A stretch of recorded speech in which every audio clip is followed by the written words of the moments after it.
So here we are, like two guys, law-abiding men, doing things our wife asks us to do, right?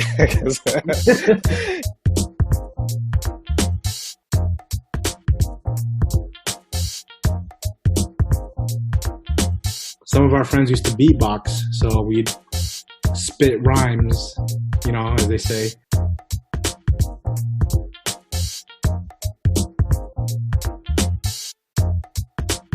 I feel like even beyond that, our phones are already listening to us.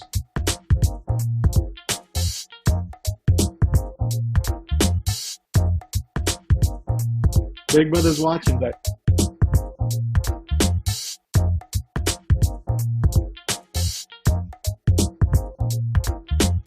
Gue pengen ngasih tahu nih, kalau lo pengen bikin podcast, gue saranin lo buat pakai Anchor. Anchor itu satu solusi untuk semua kebutuhan podcast. Mau rekam, hosting, hingga distribusi, semua bisa di Anchor. Dan yang paling penting nih, semuanya itu 100% gratis. Langsung aja buka anchor.fm/start. Sekali lagi di anchor.fm/start. Oke, lanjut.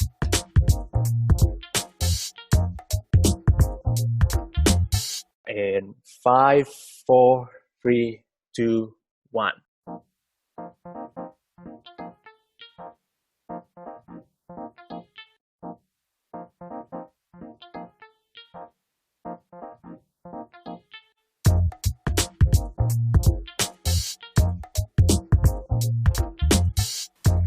Selamat datang di podcast Bosan di Jalan episode ke-83.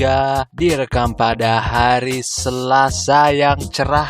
Jadi gue ucapin selamat pagi buat kalian semua. Kecuali kalian-kalian yang Instastoriesnya pakai back sound.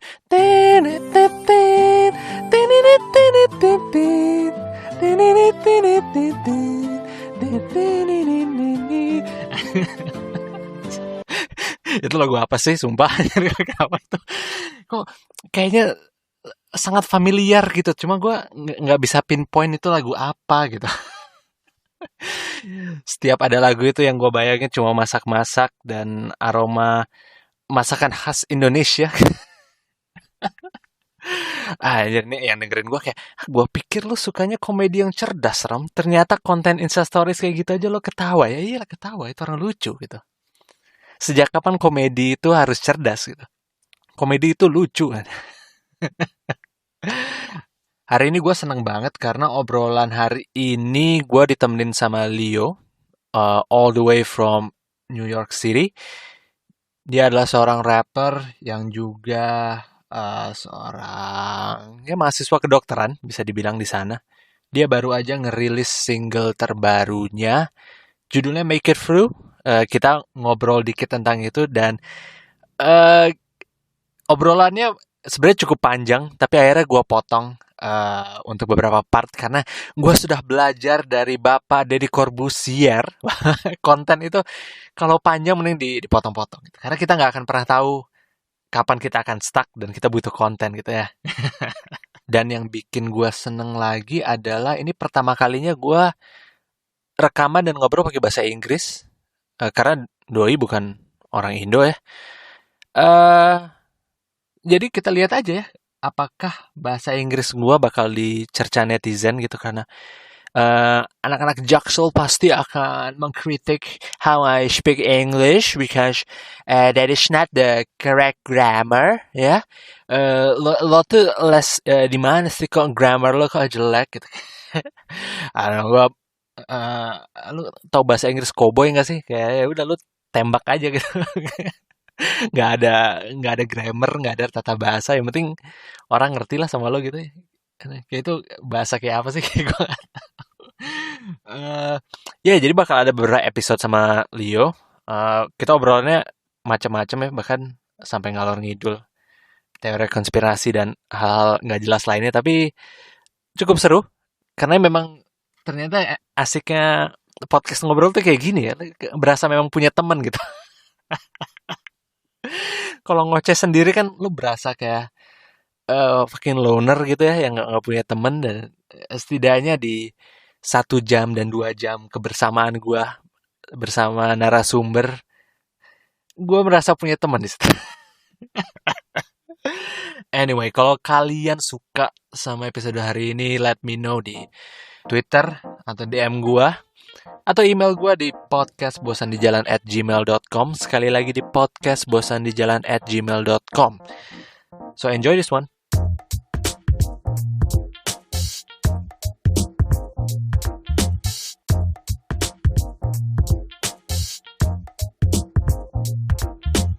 Hey Leo, welcome to the program. Hey, thanks for having me, Ram. Good to have you here. It's gonna be a bit weird because this will be the first time I'll be doing this in English, and since this is not my native language, so let's roll the dice and see what happened, right? But, Yeah, no problem. all right. So we actually met each other a few years back, right? My wife and I traveled to New York to see her friends, and we met for like a few days, but it was basically very brief, right? I can't even remember. It was like 2 years ago, was it? Yeah, I think it's about 2 years ago, just in right? So we met. So here we are, like two guys, law-abiding men, doing things our wife asks us to do, right? Because you know we won't be here if our wife won't be nagging about it. Like, do a podcast with Leo, right? Do a podcast with Leon. Yeah, I'm pretty sure on your side, like, do the podcast with Ram, right? I'm here. I'm excited, you know. Yeah, but I'm excited because I didn't realize that you created some music. You know, I'm really interested to talk about that later on. But before we get there, so tell me, like, what you're doing right now. So I'm currently a student, student doctor of physical therapy right now. I'm in my about to hit my last year. So basically, luckily our semester is over, so we're kind of on a break. But during this break, we have to do like clinical rotations, which are like internships, you know, but not paid, that the school provides us. And I'll be actually starting again this Monday. About two more days.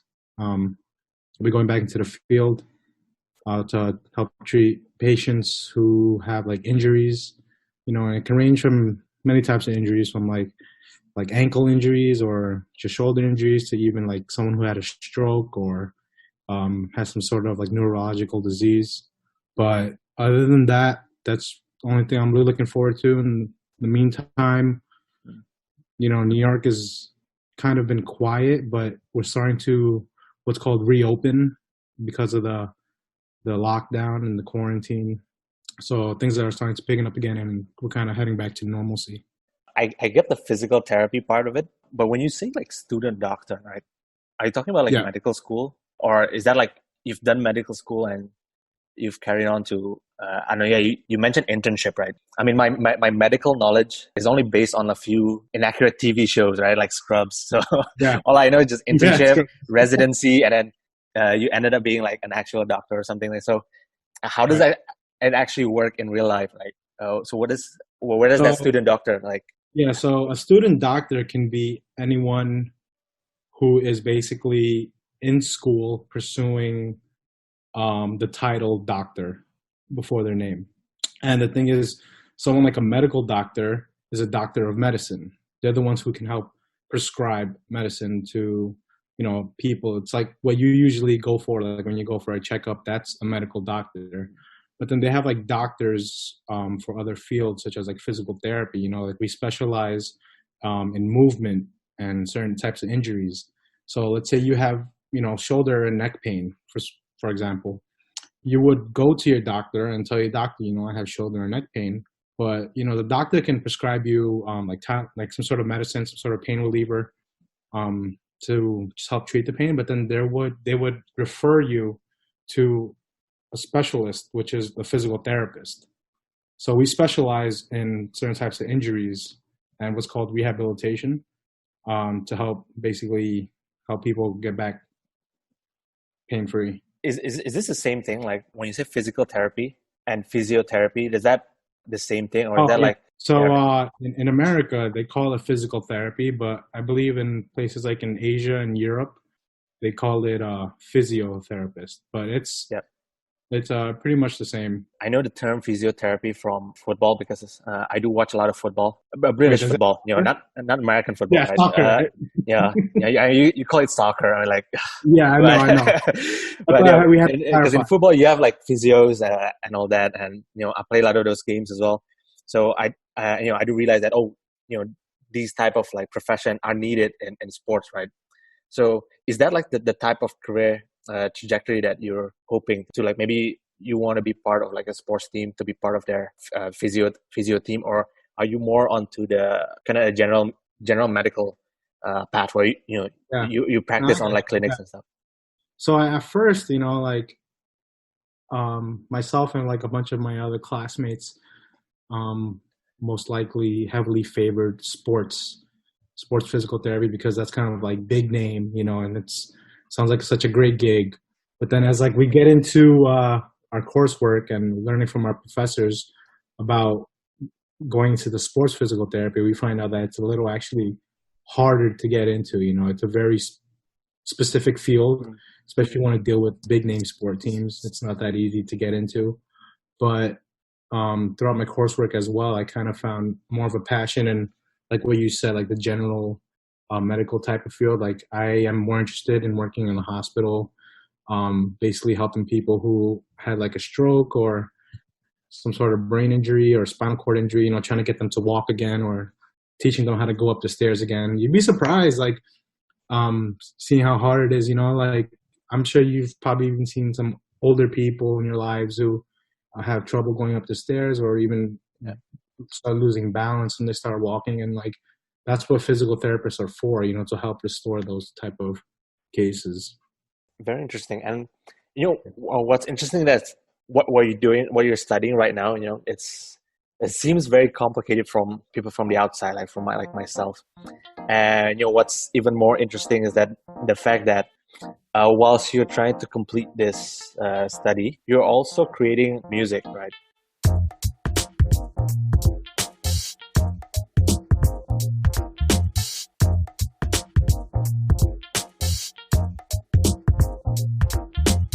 I was told that you release some music on Spotify, and I had to listen to it. So I really enjoy the music, by the way. So the song is called "Make It Through." So tell me, like, how you ended up from studying for physical therapy and you ended up making music and releasing it. Yeah, so it's like even before beginning my studies in physical therapy, making music was kind of always what I've been doing. Whether it be for like certain parties, like I had like bands. I used to play guitar back in the day, and I used to do that. But then like as I got a little older, I got more interested into like hip hop and rap kind of music with my friends. And something what we always do is when we used to go out to like party and hang out, we would always freestyle, or what they call create a cipher. It'd be like a bunch of guys and girls in like a circle, and we kind of share this imaginary mic where you're coming up with a freestyle and you pass it along, the next person picks it up and then comes up with a few raps, and usually there'll be like a beat in the background. Some of our friends used to beatbox, so we'd spit rhymes, as they say, to the beatbox. But other than that, like how I came about making Make It Through, it was kind of out of quarantine boredom, to be honest. A lot of us were stuck in lockdown at home. We weren't allowed to go outside for maybe like 2 months, and everyone started getting bored. And I'm sure you probably seen everyone just started releasing the creativity. Like from what I've seen from my friends in Indonesia, they started doing a lot of home business, making food. I mean, I'd go on Instagram and everyone was just making food and like doing a home business, selling foods and whatnot. But I just thought the right path for me is just to make music. My friend, who's actually Indonesian as well, is a producer, and he makes beats. So I heard one of his beats and I told him, like, hey, I wrote some raps to it. Let's record. And next thing you know, we were in his studio and we were just recording the song. And I was like, you know what? I'm gonna put it on Spotify. Why not? You know? Yeah. And I went from there, and a lot of people liked it. Thank goodness. And from here on, like, I'm still in the works of creating more music during my free time. You know, it'll be released soon. So keep an eye on that. Right. I like that. I like how this quarantine period does spark a lot of creativity, right? I know a few guys as well who started releasing music because of quarantine, because of like COVID, right?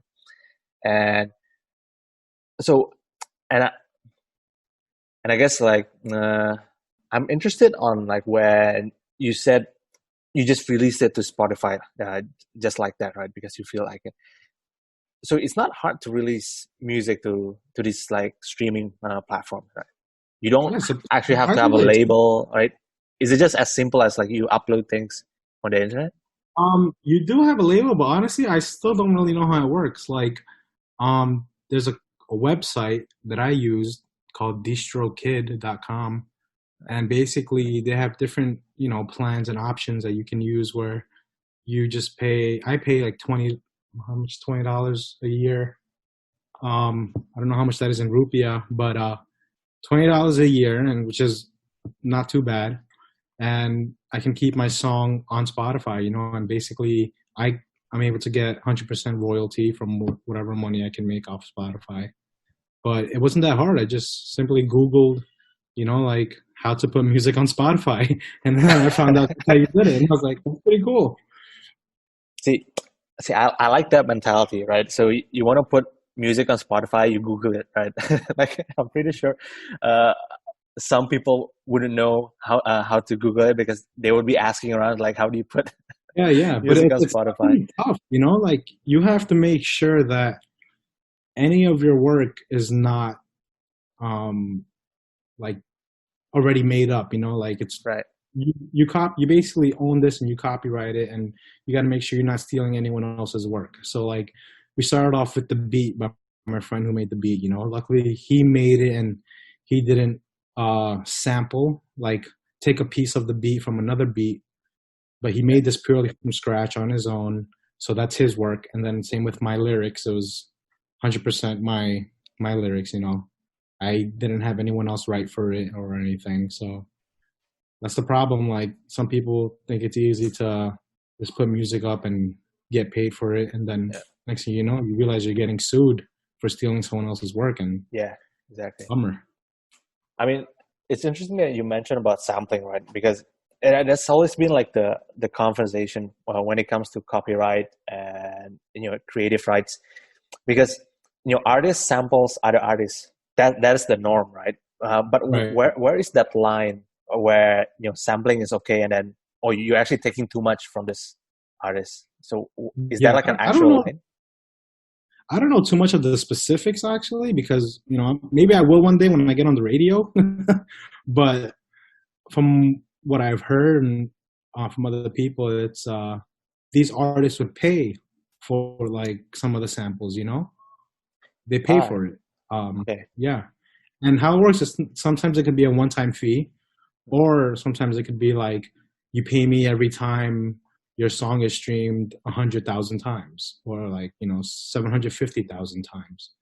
So there's a limit to it. Is it like an unlimited lease, or is it just, you know, you pay for the sample for a little bit, or, you know, they make contracts in certain ways where like, instead of paying me a one-time payment, it could be like, I'll take a 1% royalty of, you know, every time the song gets played.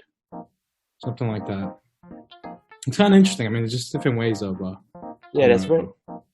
It's quite interesting actually, because I never knew that's how it works. You know, like.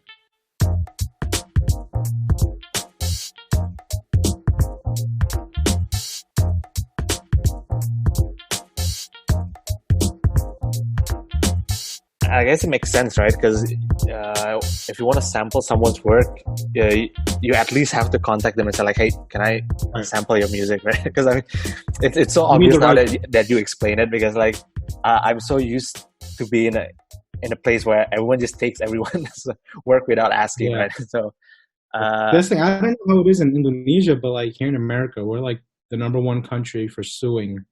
People will sue you for anything just to make money. Like, not to really make my country sound so bad, but it's true. No, it's not bad. Like, because otherwise you won't have all this like lawyers TV shows and everyone loves to watch. You're right. I mean, like, I got a hook on some of it, like Suits and all that. Like, it's all about suing people, Suits. Right? So, yeah. I love Suits. Sad it was ended though. Yeah, I know. Too bad that girl had to get married, right? Meghan Markle. Yeah, I wasn't gonna say the name. Like, I was scared like they're gonna sue us. Oh no, we're allowed to do that. Oh yeah, that's the interesting part, right? You guys sue each other for like work, businesses and stuff, but you rarely sue each other because of you make fun of each other. But the opposite happens here, right? We don't sue because of our work. We sue just because like, someone make fun of me, so I'm gonna sue them for defamation or like. You can do that. Yeah. Oh, for defamation, right? Yeah. It's part of the law, like defamation law. So it doesn't matter. Like you could just say like, you talk to your friend, right? Someone right? And then you say like, hey, Baldy, like for example, right? Because he's bald, right? He might be okay with it, right? But then someone might hear it and it's like, hey, I don't like how you say Baldy to him, so I'm going to sue him on behalf of the bald guys. That's how messed up it can get. So that's why like people don't really actually read the cases. Yeah. This happens a lot, right? I mean, we had a few major cases back in like a few years back. Just people suing each other on behalf of other people. I mean, if you get offended personally and you want to sue, like, sure, it is your right? But when you try to sue on behalf of other people, I don't know. It's still I still kind of get weirded out every now and again. So no, I mean, I'd just stay quiet if I was in. Yeah, exactly. That is why most of the time we just stay quiet. We talk shit behind our backs, close doors, and make sure like all the microphones are off. Because we never know if your Alexa might be sending data to the government. Well, that's kind of scary, though, right? I mean, how like, AI can pick up. Yeah, I mean, I have a smart TV, right? And every time I walk past it, I was like, are you monitoring me? Like, can you like talk to the TV to command? Yeah, because some of them they have it in the remotes, right? So you can just say like what you want to watch on the remote and just give it to you. And at first I was like, this is great.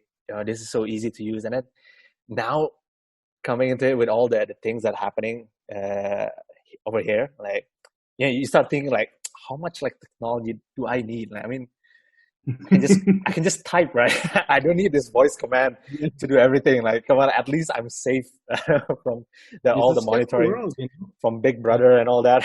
Like, that's true. Big Brother's watching. Like, Big Brother's watching, right? So like, you have to realize that. I mean, like, some people are getting like smart fridges. I'm like, why do you need like smart fridges? Like, how lonely do you have to be that you need to talk to your fridge, right? That's true. I mean, like, I feel like as society, over time, like we started to rely on technology so much, and it's kind of sad. Like, yeah, it might be nice, but like a smart fridge, like I saw one where you can watch YouTube on the fridge, and yeah, exactly. But like, I don't see the purpose of it for me personally, but maybe for some other people who like are watching a cooking show or something, and like they're learning how to make a certain type of food and they're in the kitchen. I guess that makes sense, but is it necessary? Not really. I mean, you can do that through your phone as well.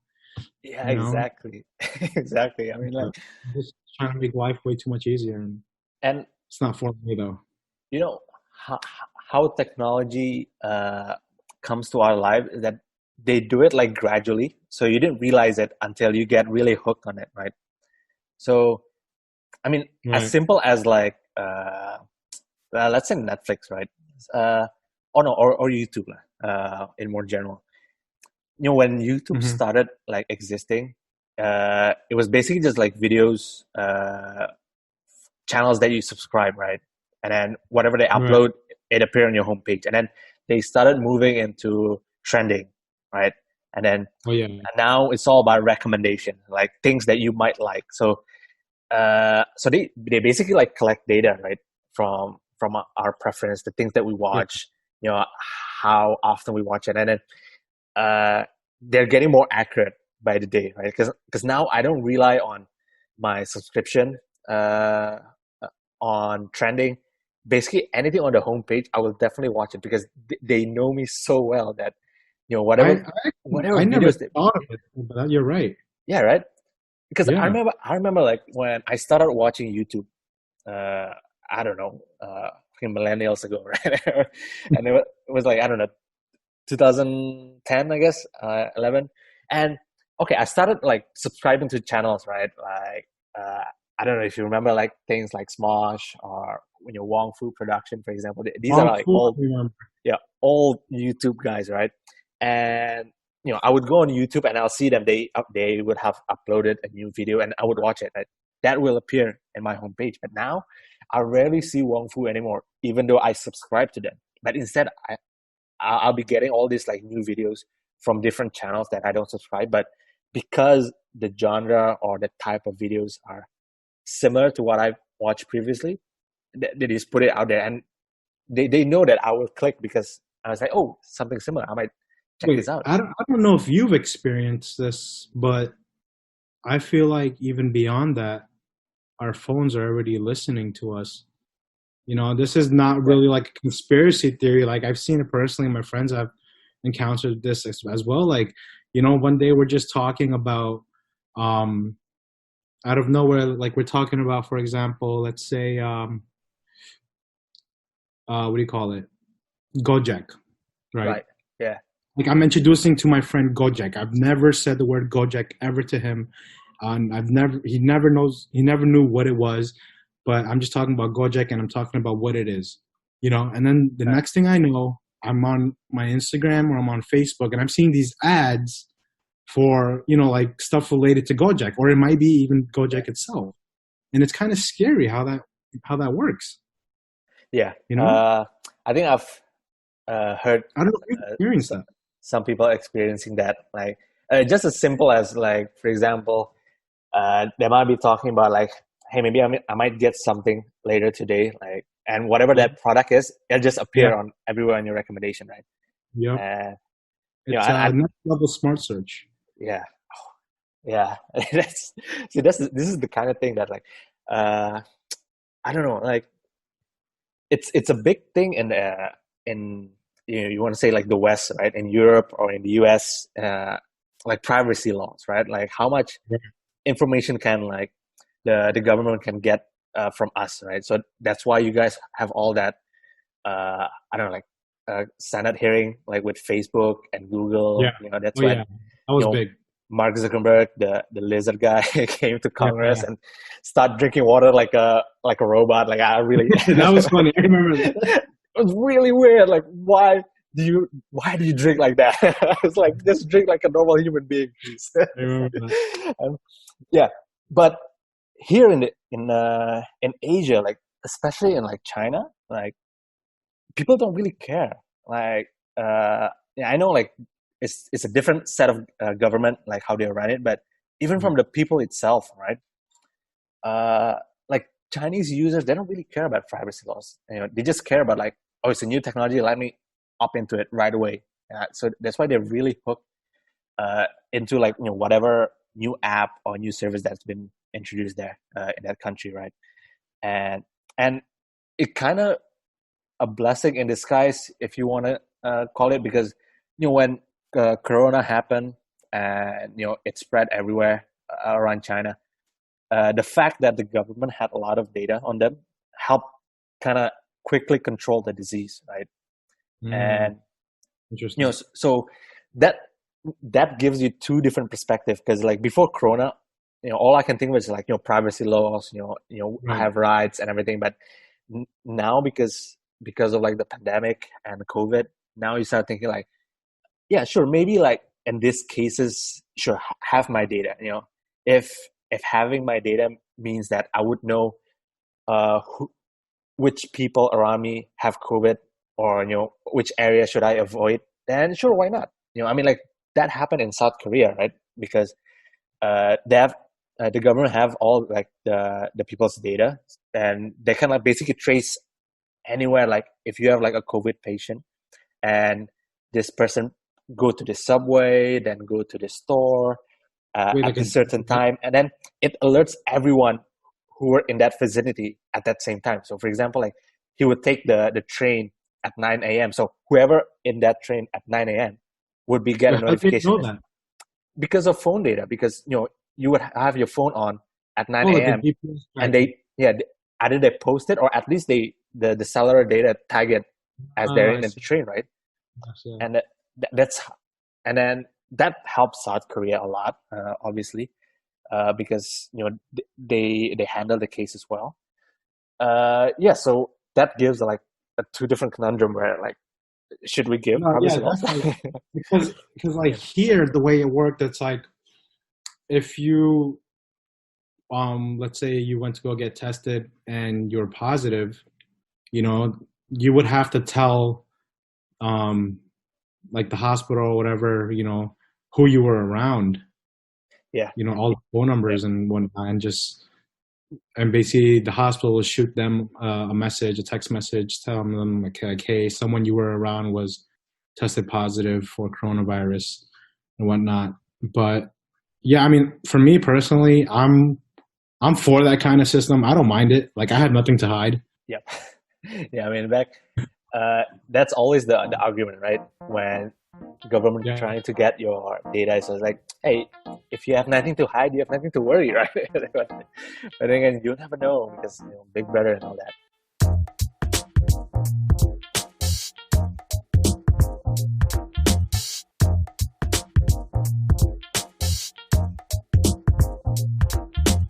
Thank you udah dengerin podcast Bosan di Jalan bareng gue Ram.